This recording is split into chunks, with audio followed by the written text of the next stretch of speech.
Hi everyone, Mr. D here, Classroom Kitchen. Today what we're going to be doing is we're going to be making some hot cross buns, looking like this for our Easter special. These are delicious, okay? They're really tasty, really easy to make, but there's a bit of a trickier recipe to it, so watch this video, okay? They come along nice and easy, but to put it together there's quite a few different ingredients, quite a few steps to it. So let me talk you through it. You guys watch it at home, you can play it, you can rewind it, you can pause it anytime you want as you do the video, do the recipe and join in. Our recipe is found on our Facebook page, so if you want the paper copy, find that on our Facebook page and you can have a go straight from that recipe if you don't want to watch the video. But please share our videos, share our recipes, follow us, subscribe to us on our YouTube page and follow us on our Facebook page, give us a like and give us some shares. Now, we're going to get straight into it. So what we're going to be doing today, we've got a mixing bowl, okay, and we're going to get that on our scales, set that to 0 straight away. We're going to be putting in some strong bread flour, okay, some strong white bread flour. Now, we can use a spoon, so if we're doing this at home, okay, for the little ones, even for the older ones, we can use a spoon and spoon it a bit at a time just so that we control how much we put in. Okay, so we want to make sure it's on grams. So we're weighing in grams and we're going to put in 250 grams today. So we're going to weigh that in. That's 20, 50, and we can keep weighing it in, keeping our eye on it. There's 100 to 150. Weigh for 250 today. They're the whole jug anyway.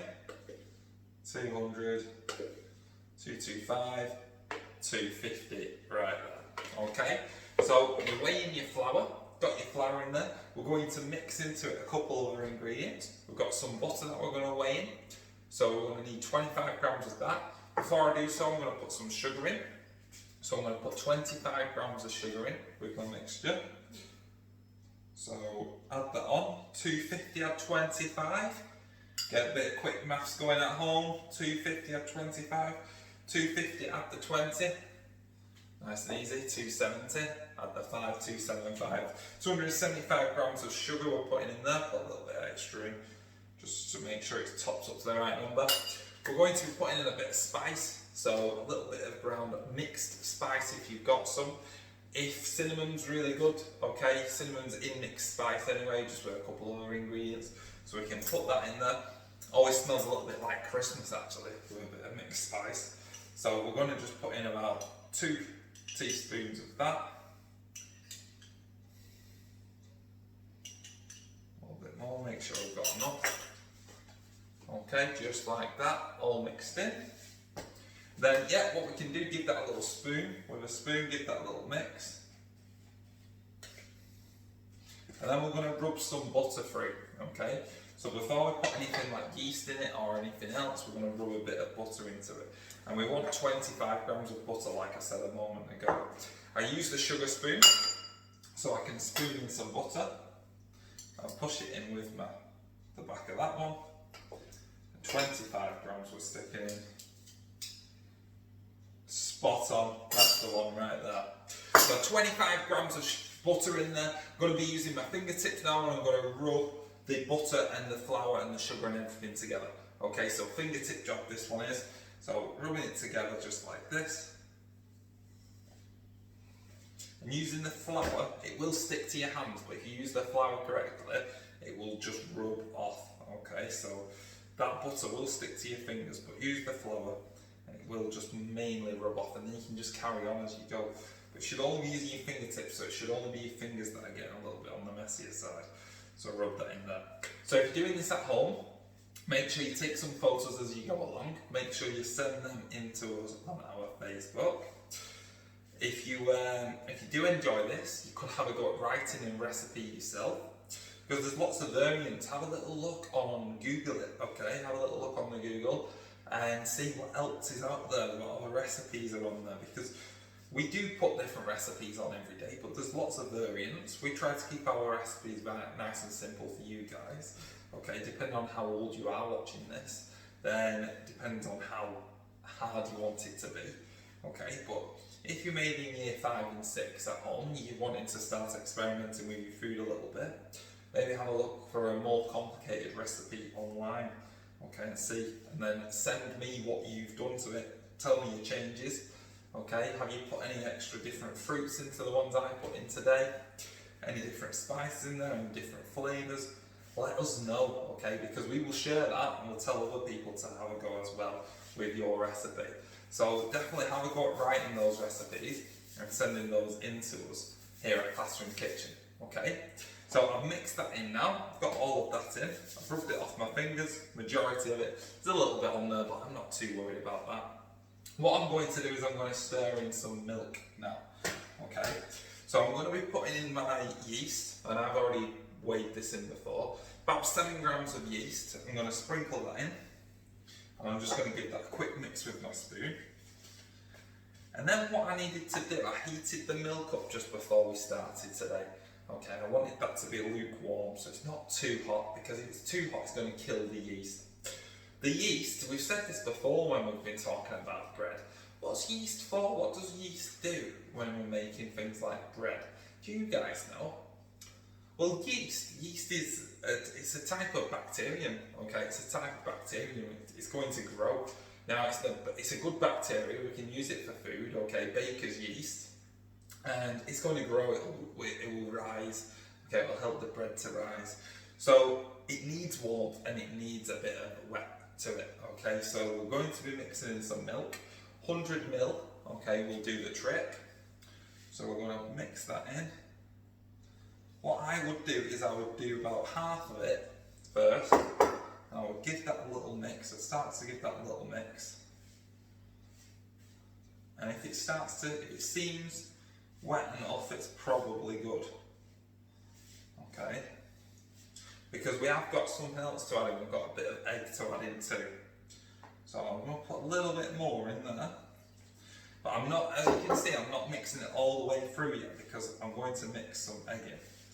Okay, so I'm going to crack an egg in. I've been really clever already, and I've already cracked my egg into here today.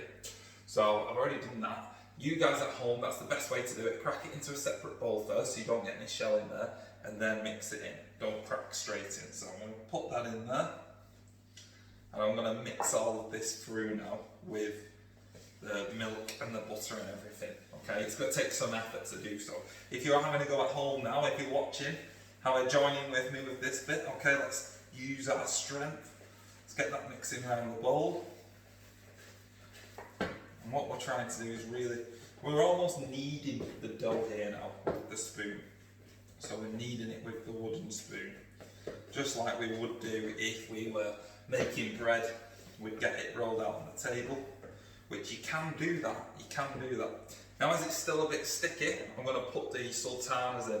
Okay, so what I'm going to do is I'm just going to sprinkle in some of them. Depends how fruity you want it. If you like it with quite a bit of fruit in there, put a bit extra in. You can put things like orange in it and stuff like that as well. Okay, and those flavours go nicely in. A bit of apple, grate some in, chop some in. Absolutely up to you. But at this stage now, all you're going to do is knead that through the mixture. Okay, so it's nice and evenly through there. Now it's quite sticky, which is okay, but obviously before we start to handle it and before we start to touch it, what we'll need to do is we'll need to make sure we put a bit of flour on it, which we'll do that in a second. And we've got some left over in our jug there, so I'm going to do that in a moment. So just before it gets too sticky, I'm going to put a little bit of flour in there. Okay, just on the top. I'm just going to knead that little bit in, just with the spoon, but I can get my hand in at this point, okay? So at this point now, I'm going to be splitting it up to go onto a baking tray. So I put a little bit of baking paper on it so it doesn't stick to the tray. This recipe makes about 6, okay? So we can split this up. So what we can do, get that in our hands now with the flour on it at the moment. That's all good. So it's not sticking to my hands too much. I'm just going to break that up. I'm going to break it in half, and then I'm going to split both of them into 3 smaller pieces too. 1, 2, that might be a good split. Okay, if we split it into 3, we need to make sure we've got thirds, don't we? So do that, drop that on there a second, split this one up. Now we need 3 ball shapes to make the buns.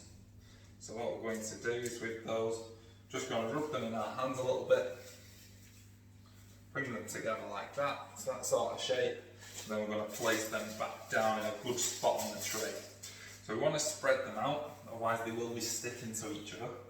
We don't want that, don't want our buns sticking together on here, so we need to spread them out a little bit, because they will grow, they'll rise, okay, so that's what you've got to do, you've got to leave some space in between them.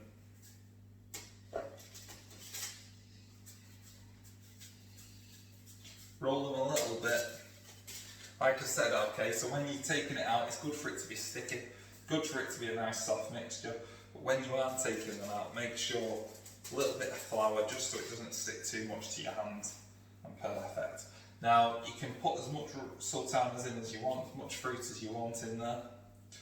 What these are going to do, now at this stage, okay, at this stage as they are, what I would be doing with those now is I'd be putting some cling film over them and setting them aside to let them rise, okay? So I'm not going to do that right now on this show because it will take too long. I'm going to leave them to rise for about 45 minutes. Place them in a warm area, but not somewhere that's too hot, otherwise they can rise too quickly, okay? You want them to be in a warm area but not too hot. What I'm going to just do for you is I'm just going to show you what we would do after they rise. So after they rise and before they go into the oven, you're going to be setting your oven for 200 degrees, okay, with a fan assisted oven, maybe a little bit cooler, because they're going to be in there for about 12 to 15 minutes to cook through. What you are going to need to do in between that, let's place that over there out of the way, what you are going to need to do in between that, we're going to put the crosses on the top. Okay, now to do the crosses, all you do, 3 tablespoons, so 3 spoons of that, of flour, plain flour, okay, so not the strong flour, plain flour. Mix it with a bit of water and it becomes quite gloopy like this, okay, just like that. That's what you're going to make your cross with. The way we do it is really easy. We need like a piping bag. Now we can even get baking paper, roll that up, snip the end of it, or this is a really easy way to do it. Okay, I've got a glass here to help me.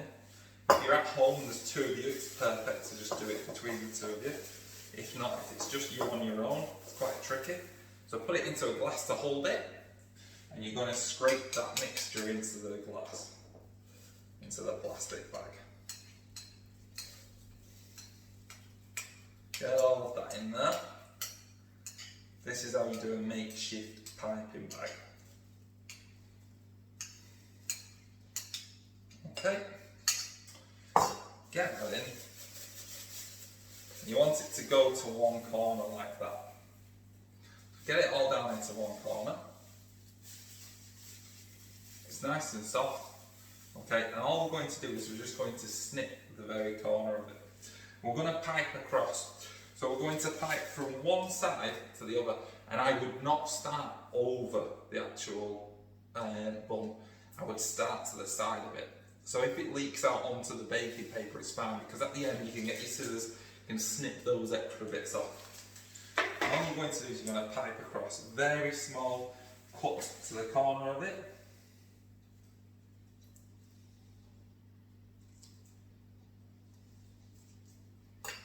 Okay. And all you're going to do is pipe across the bun.